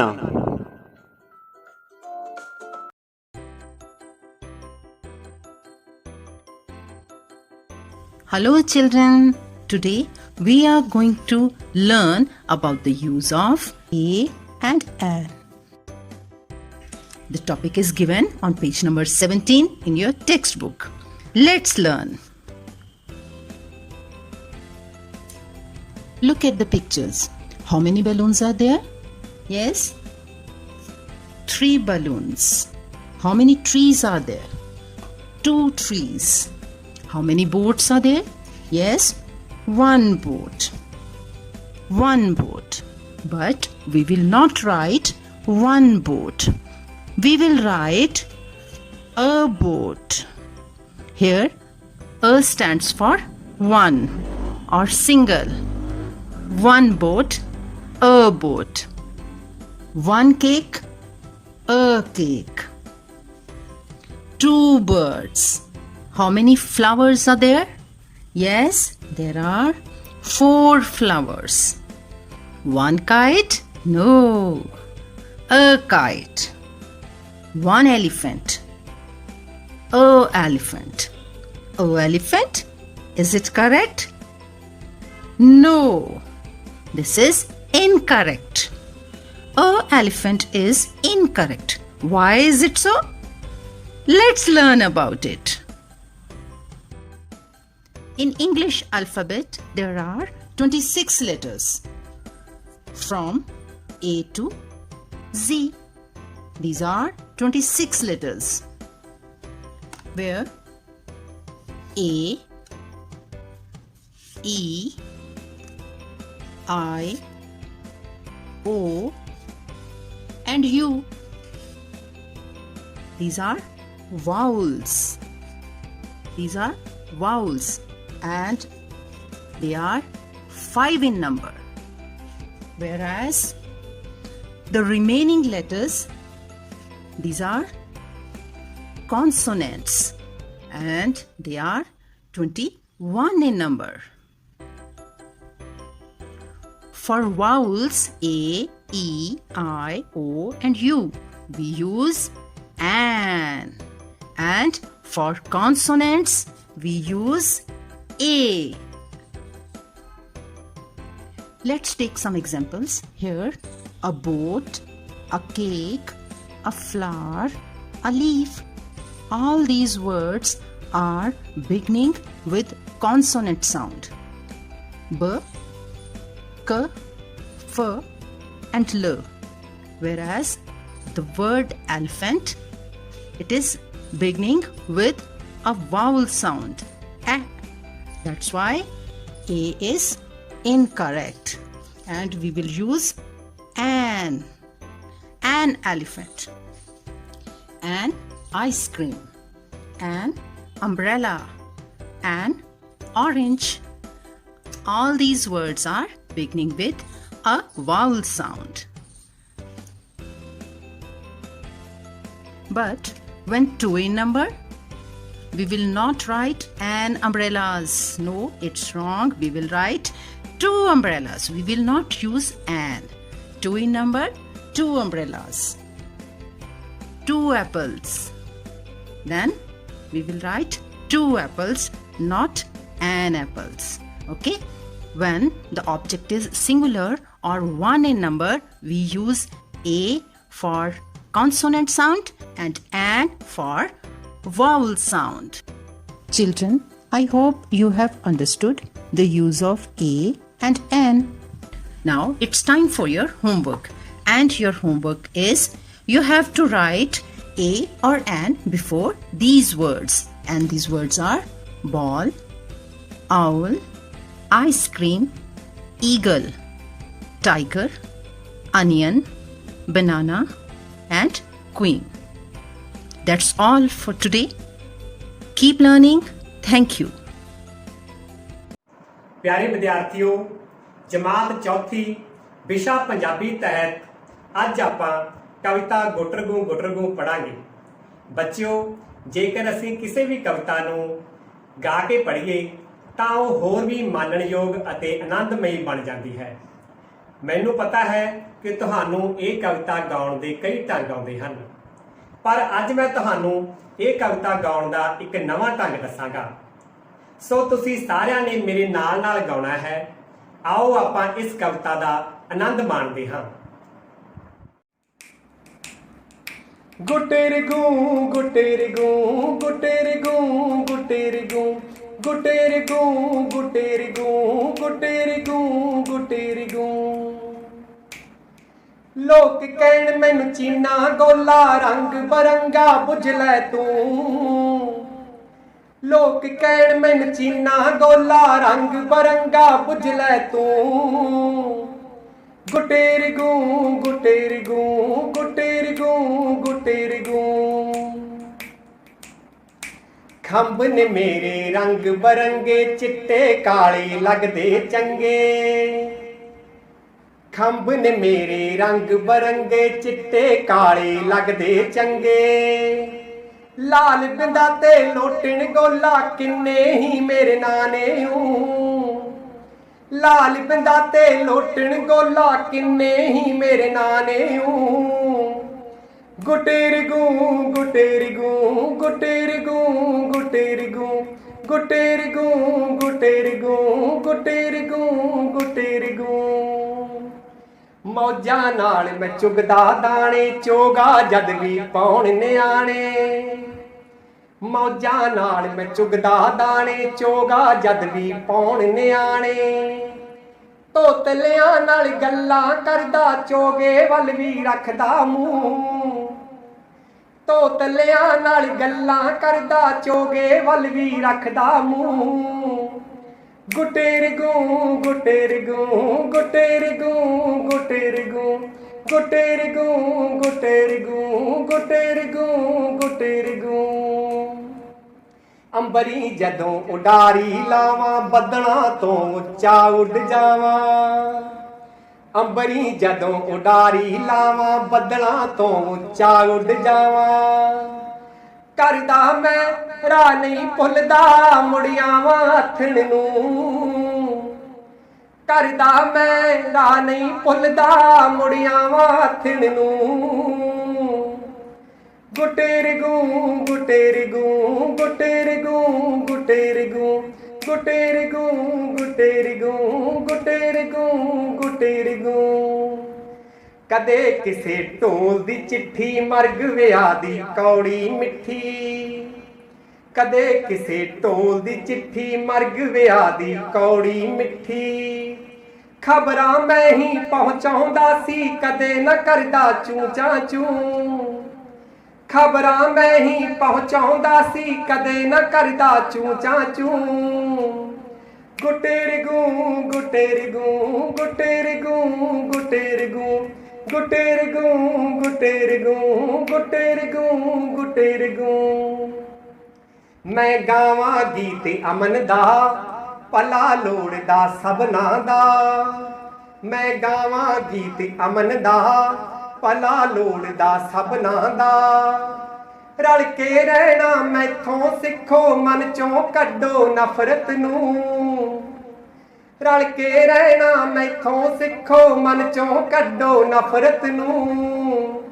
ਗੁਟੇਰਗੂ ਗੁਟੇਰਗੂ ਗੁਟੇਰਗੂ ਗੁਟੇਰਗੂ ਗੁਟੇਰਗੂ ਗੁਟੇਰਗੂ ਗੁਟੇਰਗੂ ਗੁਟੇਰਗੂ ਪਿਆਰੇ ਵਿਦਿਆਰਥੀਓ, ਮੈਨੂੰ ਆਸ ਹੈ ਕਿ ਤੁਸੀਂ ਇਸ ਕਵਿਤਾ ਦਾ ਭਰਪੂਰ ਆਨੰਦ ਮਾਣਿਆ ਹੈ। ਹੁਣ ਮੈਂ ਤੁਹਾਨੂੰ ਘਰ ਦਾ ਕੰਮ ਦੇਵਾਂਗਾ ਜੋ ਕਿ ਬਹੁਤ ਦਿਲਚਸਪ ਹੈ। ਤੁਸੀਂ ਵੀ ਇਸੇ ਤਰ੍ਹਾਂ ਇਸ ਕਵਿਤਾ ਨੂੰ ਗਾ ਕੇ ਸਿੱਖਣਾ ਹੈ ਅਤੇ ਯਾਦ ਕਰਨਾ ਹੈ। ਪਿਆਰੇ ਬੱਚਿਓ, ਸਤਿ ਸ਼੍ਰੀ ਅਕਾਲ। ਠੀਕ ਠਾਕ ਹੋ ਬੇਟਾ? ਅੱਜ ਬੇਟਾ ਆਪਾਂ ਵਸਤੂਆਂ ਅਤੇ ਕਰੰਸੀ ਨੋਟਾਂ ਦੀ ਮਦਦ ਨਾਲ ਜੋੜ ਘਟਾਓ ਦੇ ਗੁਣਾਂ ਬਾਰੇ ਜਾਣਕਾਰੀ ਹਾਸਲ ਕਰਾਂਗੇ। ਸ਼ੁਰੂ ਕਰੀਏ ਬੇਟਾ। ਇੱਧਰ ਬੇਟਾ ਦੇਖੋ, ਮੇਰੇ ਕੋਲ 3 ਸਕੈਚ ਪੈਨ ਨੇ ਤੇ ਇੱਧਰ 4। ਹੁਣ ਜੇਕਰ ਇਹਨਾਂ 3 ਸਕੈਚ ਪੈਨਾਂ ਵਿੱਚ ਮੈਂ 4 ਹੋਰ ਰੱਖ ਦਿੰਨੇ ਆ ਤਾਂ ਦੇਖੀਏ ਇਹ ਕਿੰਨੇ ਬਣ ਗਏ 3 ਜਮਾ 4 ਬਰਾਬਰ ਹੈ 7। ਇਸੇ ਤਰ੍ਹਾਂ ਬੇਟਾ ਇਸ ਪਾਸੇ ਮੈਂ 3 ਸਕੈਚ ਪੈਨ ਹੋਰ ਰੱਖ ਦਿੱਤੇ ਤਾਂ ਇਹ ਕਿੰਨੇ ਹੋ ਗਏ ਬੇਟਾ 4 ਜਮਾ 3 ਬਰਾਬਰ ਹੈ 7। ਬੇਟਾ ਪ੍ਰਨੀਤ ਕੋਲ ਨੇ 15 ਰੁਪਏ ਤੇ ਉਸਦੀ ਭੈਣ ਰਸਲੀਨ ਕੋਲ ਨੇ 26 ਰੁਪਏ। ਪ੍ਰਨੀਤ ਨੂੰ ਉਸਦੇ ਮਾਤਾ ਜੀ ਨੇ 26 ਰੁਪਏ ਹੋਰ ਦੇ ਦਿੱਤੇ। ਇਸੇ ਤਰ੍ਹਾਂ ਰਸਲੀਨ ਨੂੰ ਵੀ ਮਾਤਾ ਜੀ ਨੇ 15 ਰੁਪਏ ਹੋਰ ਦੇ ਦਿੱਤੇ। ਪ੍ਰਨੀਤ ਦੇ ਰੁਪਏ ਵੱਧ ਕੇ ਹੋ ਗਏ 41, ਰਸਲੀਨ ਦੇ ਰੁਪਏ ਵੀ ਵੱਧ ਕੇ ਹੋ ਗਏ 41। ਹੁਣ 15 ਜਮਾ 26 ਬਰਾਬਰ ਹੈ 41। इधर 26 जमा 15 बराबर है 41। देखो बेटा जमा दियां रकमां दी तरतीब बदलण ते जोड़फल विच कोई फर्क नहीं पैंदा।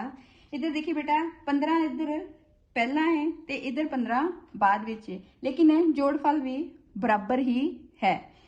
26 इधर बाद विच लगा आया है, इधर 26 पहला है, परंतु जोड़फल फिर 41 ही है। इस तरह जेकर इन्हां दा संख्या दा क्रम जिहड़ा आ वो बदल जावे परंतु जोड़फल जिहड़ा आ वो नहीं बदलदा। ये देखो बेटा फिर 15 जमा 26 बराबर है 26 जमा इधर देखो बेटा की आवेगा बिल्कुल सही 15। हुण बेटा परनीत कोल 41 रुपए सन, उसदे माता जी ने उसनों 1 रुपया होर दे दिता। हुण देखो बेटा 41 ਵਿੱਚ 1 ਰੁਪਇਆ ਹੋਰ ਜੋੜਨ ਤੇ ਕਿੰਨੇ ਰੁਪਏ ਪ੍ਰਾਪਤ ਹੋਏ? ਹਾਂਜੀ 42 ਰੁਪਏ। ਇਹ ਦੇਖੋ ਬੇਟਾ ਫਿਰ ਕੀ ਹੈ ਕਿਸੇ ਸੰਖਿਆ ਵਿੱਚ 1 ਜੋੜਨ ਤੇ ਅਗਲੀ ਸੰਖਿਆ ਪ੍ਰਾਪਤ ਹੁੰਦੀ ਹੈ। 41 ਤੋਂ ਅੱਗੇ ਕੀ ਹੈ 42। ਰਸਲੀਨ ਨੇ ਬੇਟਾ 41 ਰੁਪਏ ਵਿੱਚੋਂ 1 ਰੁਪਇਆ ਖਰਚ ਕਰ ਲਿਆ ਤਾਂ ਹੁਣ ਉਸਦੇ ਰੁਪਏ ਘਟ ਕੇ ਕਿੰਨੇ ਰਹਿ ਗਏ 40 ਰੁਪਏ। फिर बेटा इस तो की पता लगता है कि किसी संख्या विचों 1 घटाउण ते पिछली संख्या प्राप्त हुंदी है। हुण बेटा आपां नूं इस तो की पता लग्या कि किसी भी संख्या विच 1 जोड़न नाल अगली संख्या प्राप्त हुंदी है ते किसी संख्या विचों 1 घटाउण नाल पिछली संख्या प्राप्त हुंदी है। इस कोल 18 रुपए ने, इस नूं कोई भी रुपया प्राप्त नहीं होया। फिर इस कोल 18 जमा 0 बराबर है 18 रुपए। इसी तरह बेटा रसलीन कोल 32 रुपए ने, इसने कोई भी रुपया खर्च नहीं किया ते इस कोल फिर 32 घटाओ 0 बराबर है 32। हुण बेटा आपां देखते हैं कि किसी भी संख्या विच 0 जोड़न ते जोड़फल उही रहिंदा है ते इसे तरह किसी भी संख्या विचों 0 घटाउण ते कोई भी फर्क नहीं पैंदा। इसलिए बेटा अपने कोल एक तुकबंदी भी है, आओ बोलिए। सिफर जोड़िए सिफर घटाइए फर्क ना कुछ भी पैंदा, जो कुछ साडे कोल है बच्चों ओही सब कुछ रहिंदा।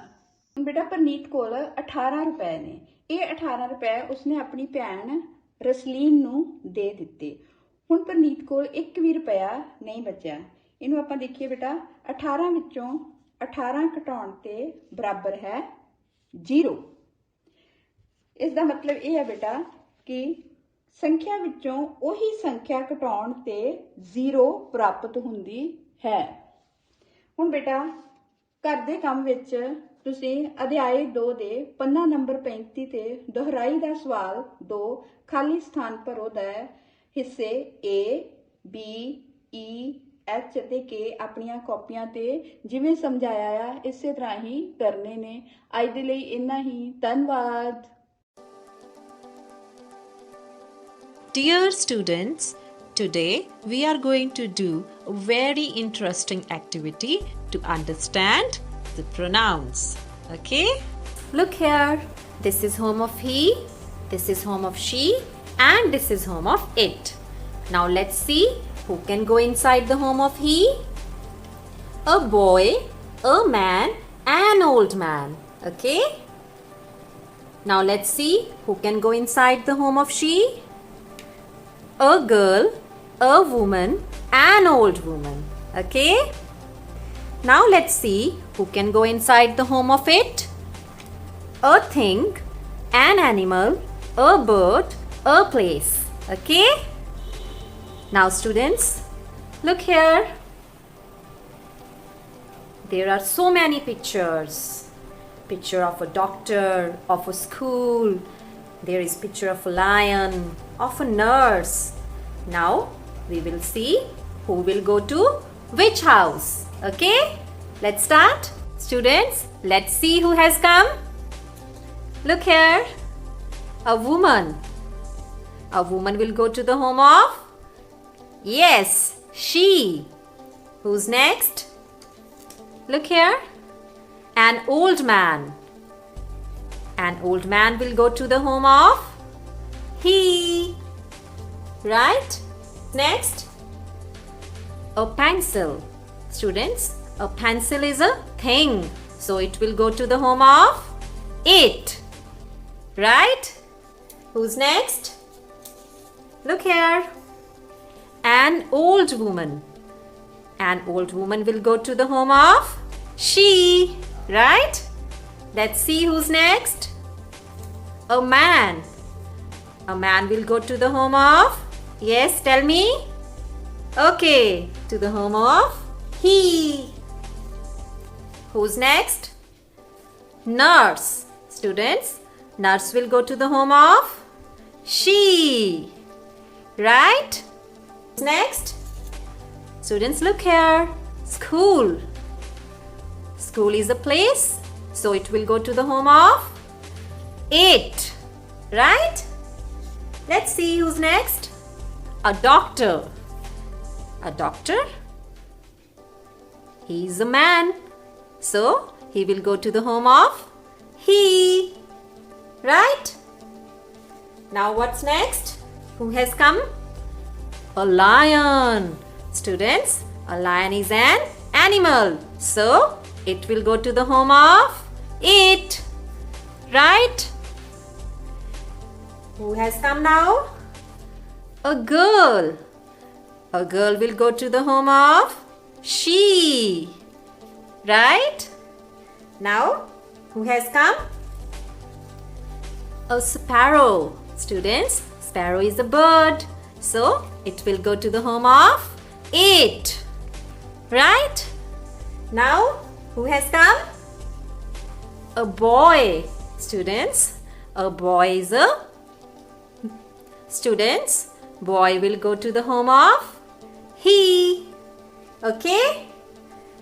Students, now it is pretty much clear to us that he is used with boy, man and old man, and she is used with girl, lady, woman and old woman, and it is used with thing, animal, bird and place. Okay? I hope you have enjoyed the class. Now it's time for your homework. Dear students, your homework is to match the following. One has been done for you and you have to do the rest. So, do it properly and give your best. Have a nice day ahead.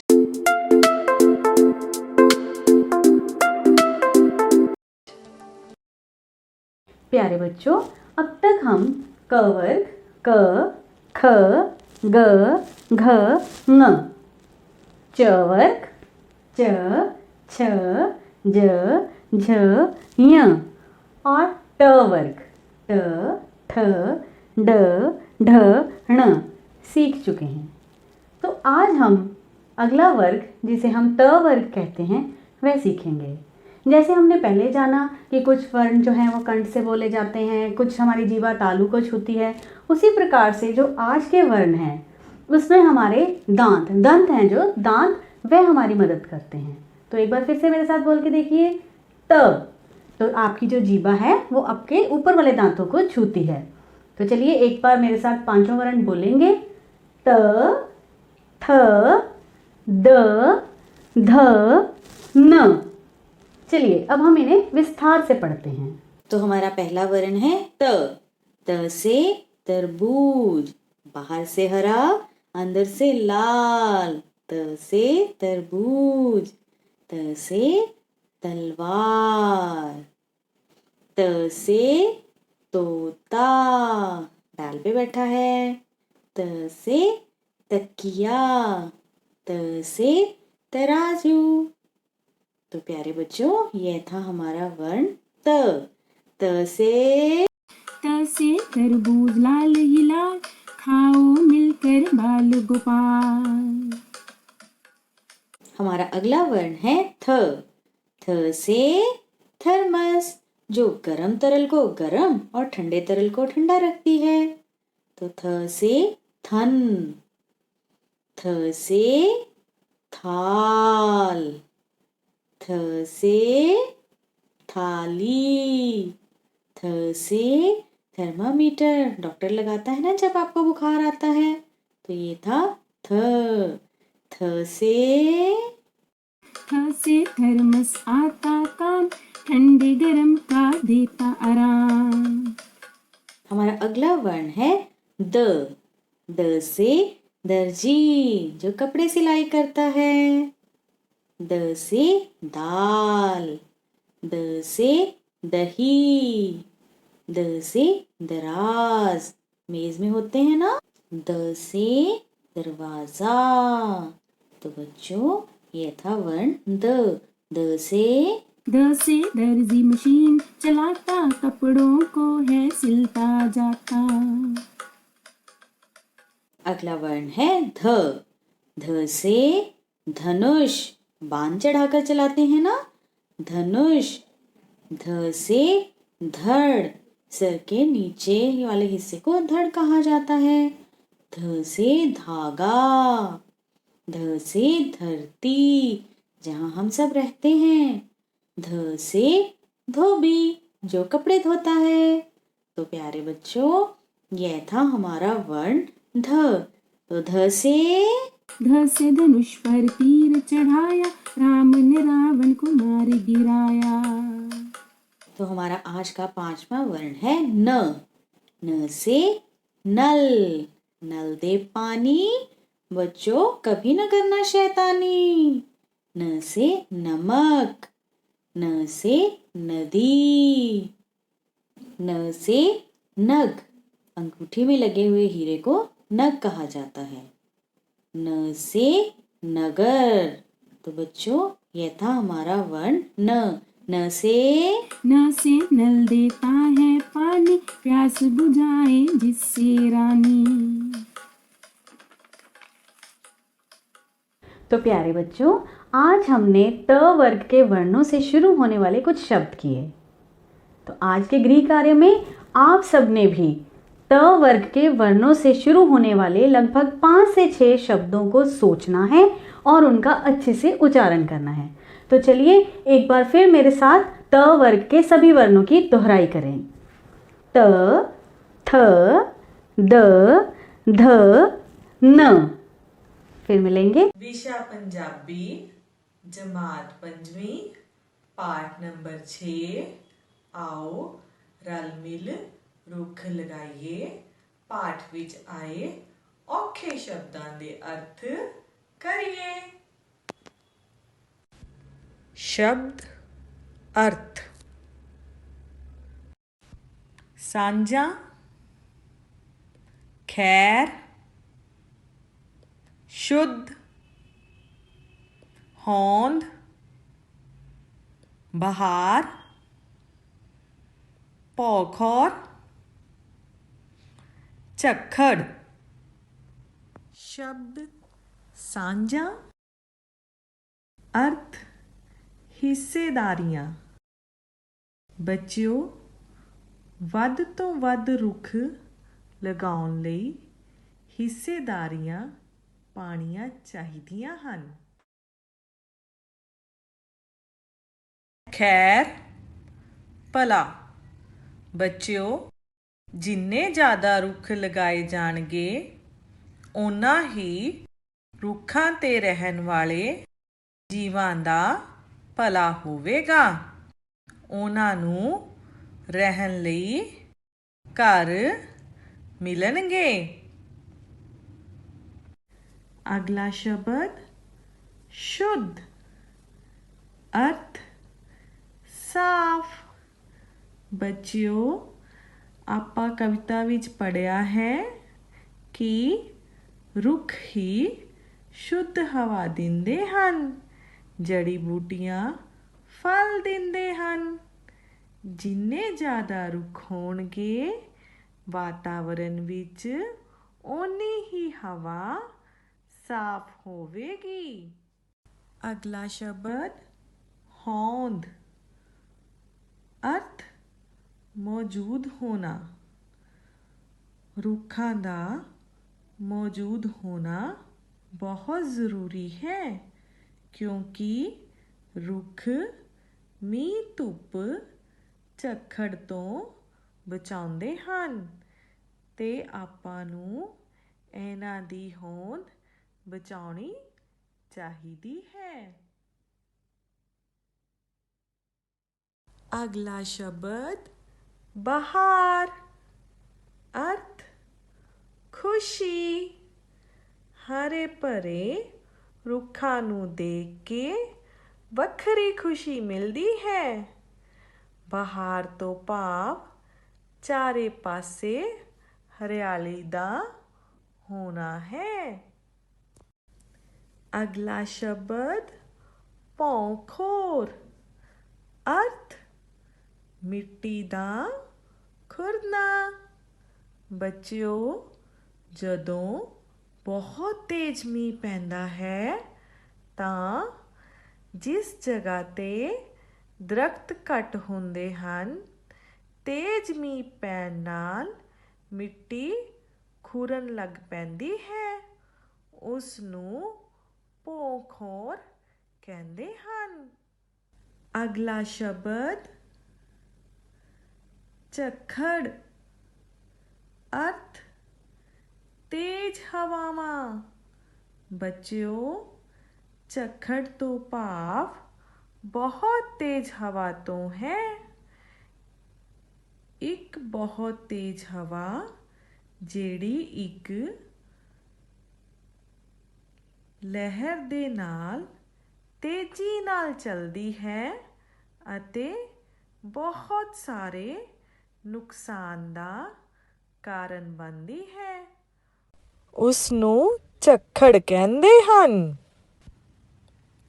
ਸਾਂਝਾਂ ਹਿੱਸੇਦਾਰੀਆਂ, ਖੈਰ ਭਲਾ, ਸ਼ੁੱਧ, ਸਾਫ਼।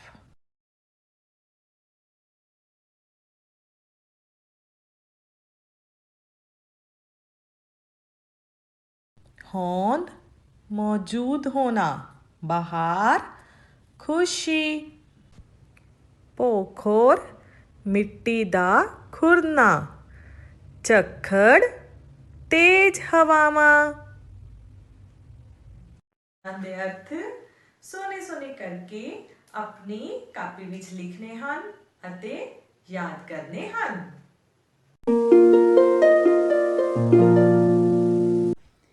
ਸਤਿ ਸ਼੍ਰੀ ਅਕਾਲ ਪਿਆਰੇ ਬੱਚਿਓ, ਕੱਲ ਆਪਾਂ ਵਸਤੂਆਂ ਦੇ ਬਰਾਬਰ ਸਮੂਹ ਬਣਾਉਣਾ, ਸਮੂਹਾਂ ਨੂੰ ਜੋੜਨਾ ਅਤੇ ਸਮੂਹਾਂ ਦੇ ਜੋੜ ਨੂੰ ਗੁਣਾ ਦੇ ਰੂਪ ਵਿੱਚ ਬਦਲਣਾ ਸਿੱਖਿਆ ਸੀ।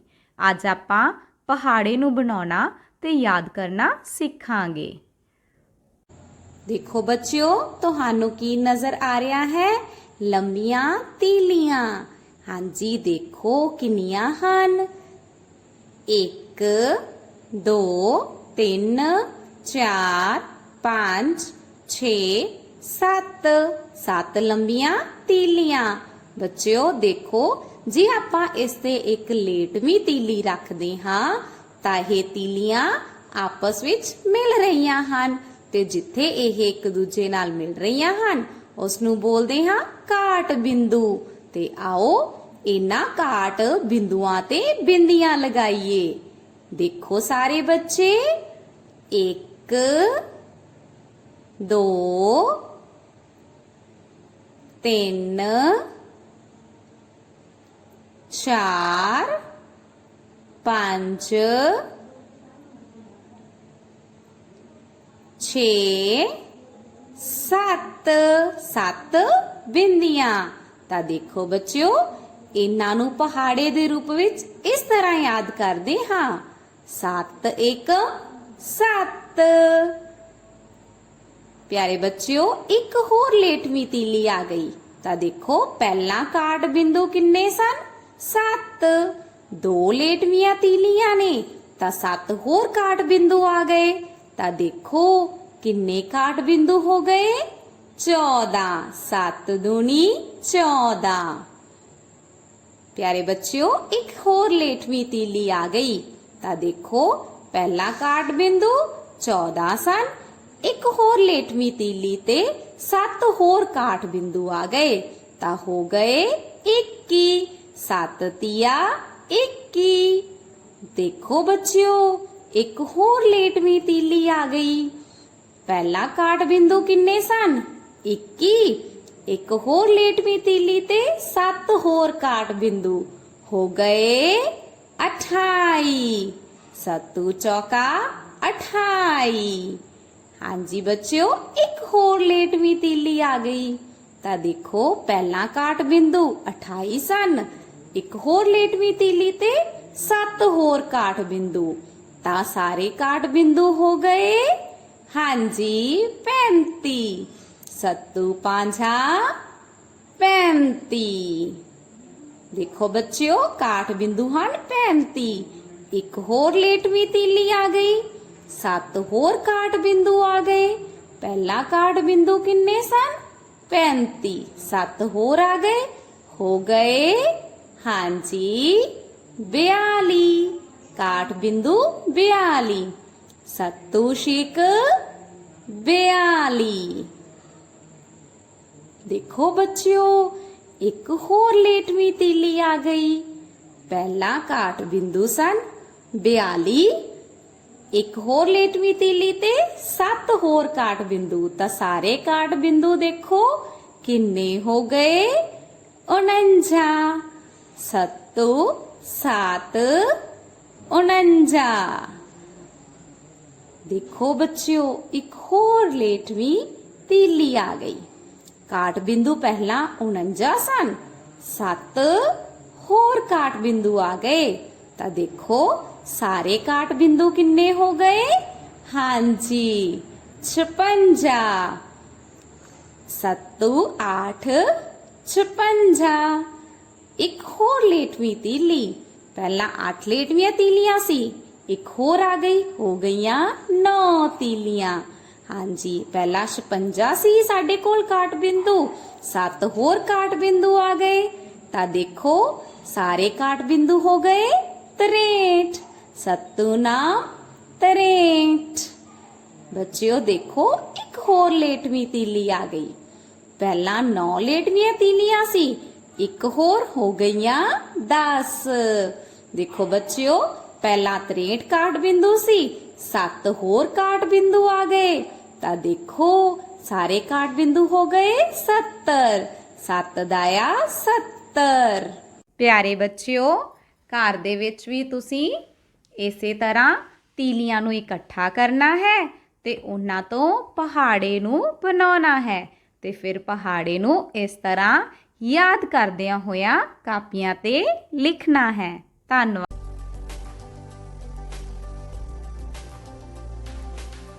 Hello dear students of class 5. Today we will do next exercise of lesson number 2, frogs.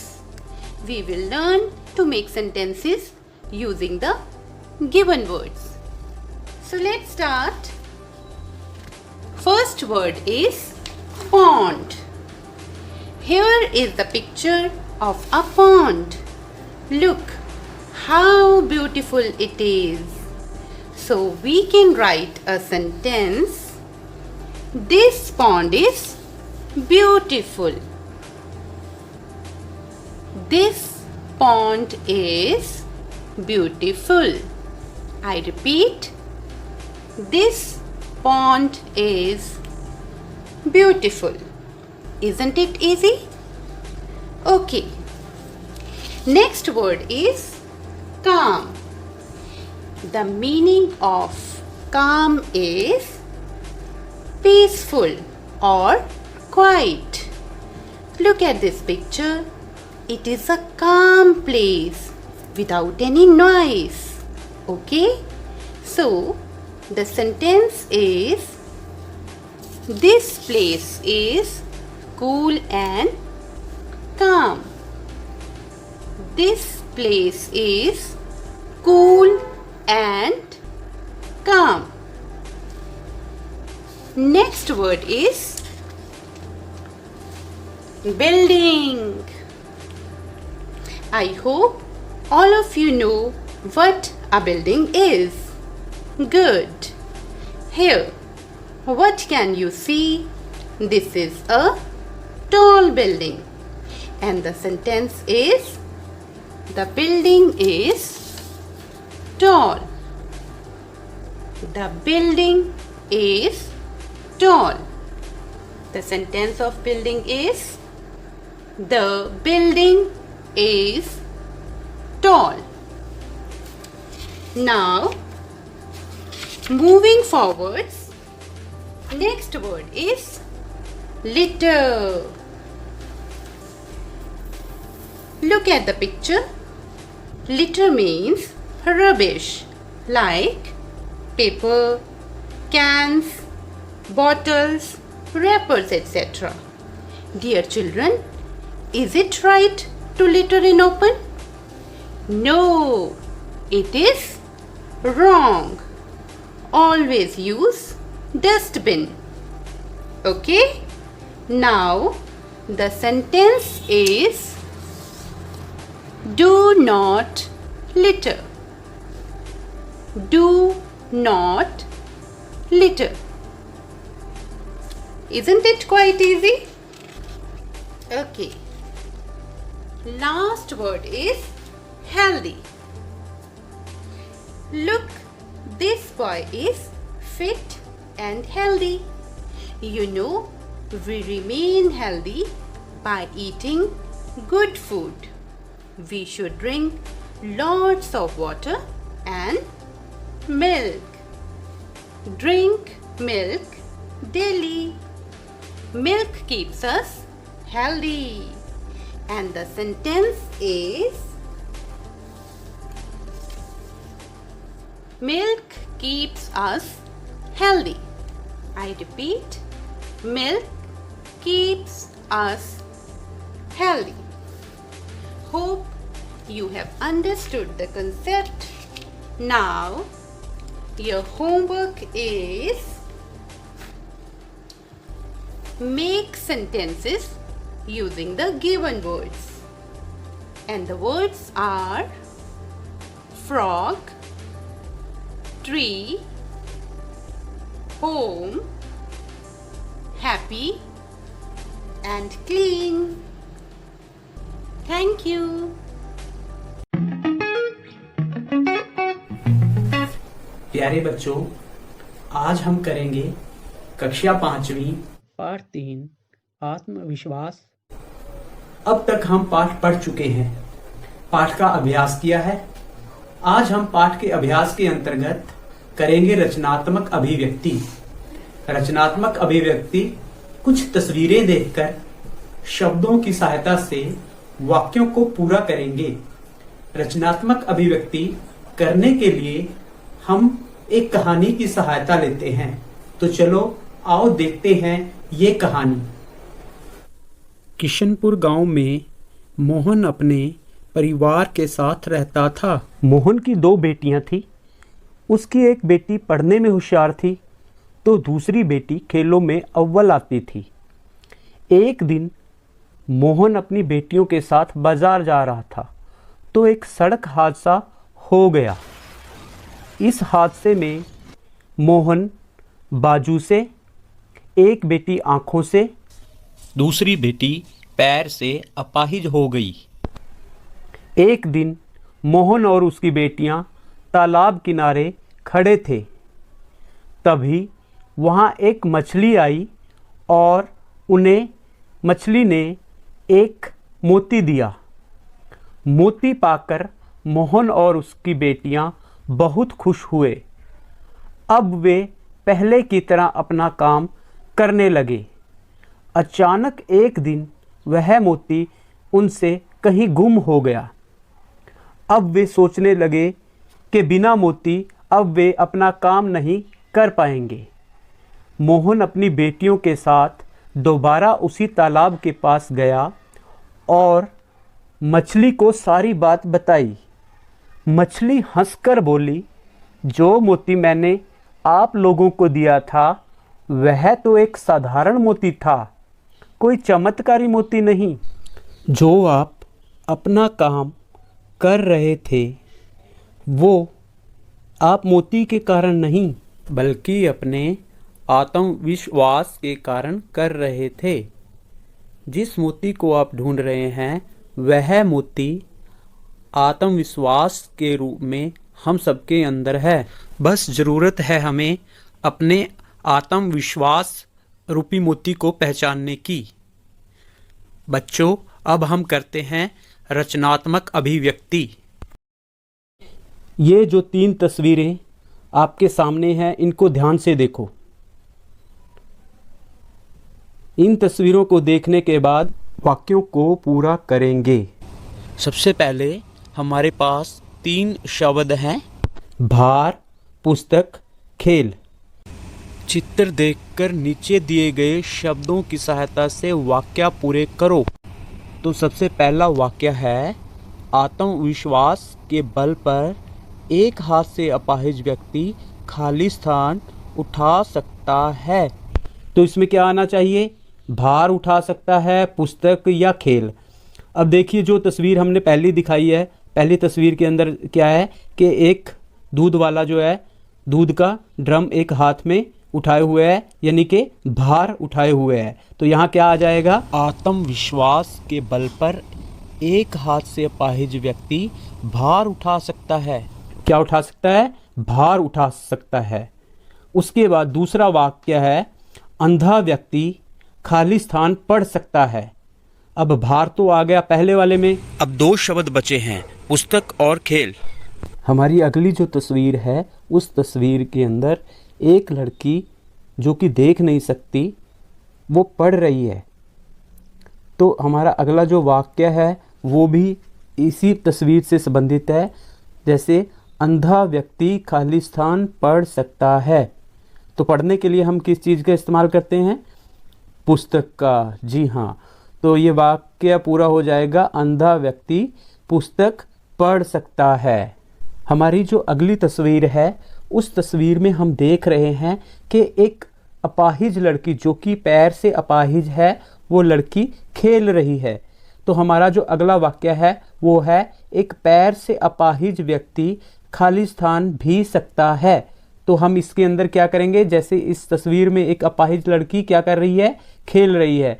तो हम इस वाक्य को पूरा करेंगे, एक पैर से अपाहिज व्यक्ति खेल भी सकता है।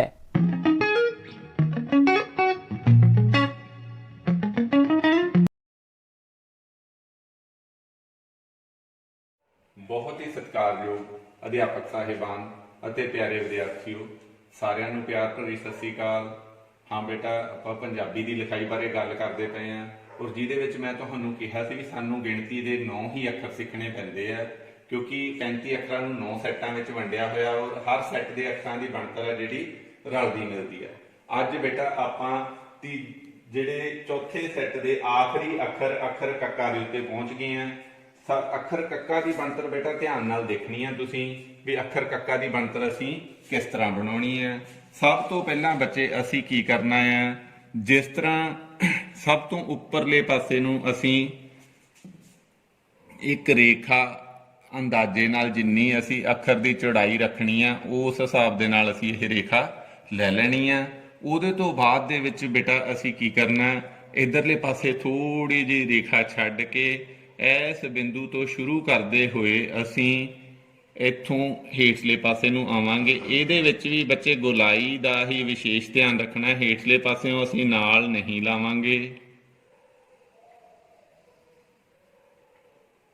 ਇਹ ਬਣ ਗਿਆ ਬੱਚੇ ਸਾਡੇ ਕੋਲੇ ਅੱਖਰ ਕੱਕਾ। ਇਹਦੇ ਵਿੱਚ ਵਿਸ਼ੇਸ਼ ਧਿਆਨ ਦੇਣ ਵਾਲੀ ਗੱਲ ਕੀ ਹੈਗੀ ਆ, ਜਿਹੜੀ ਆਹ ਜ਼ੀਰੋ ਬਣੀ ਬੇਟਾ, ਆਹ ਸੈਂਟਰ ਲਾਈਨ ਆ। ਜ਼ੀਰੋ ਦਾ ਜ਼ਿਆਦਾ ਹਿੱਸਾ ਜਿਹੜਾ ਉਹ ਸੈਂਟਰ ਲਾਈਨ ਤੋਂ ਹੇਠਲੇ ਪਾਸੇ ਨੂੰ ਹੁੰਦਾ, ਥੋੜਾ ਹਿੱਸਾ ਸੈਂਟਰ ਲਾਈਨ ਤੋਂ ਉੱਪਰਲੇ ਪਾਸੇ ਨੂੰ ਹੁੰਦਾ ਆ।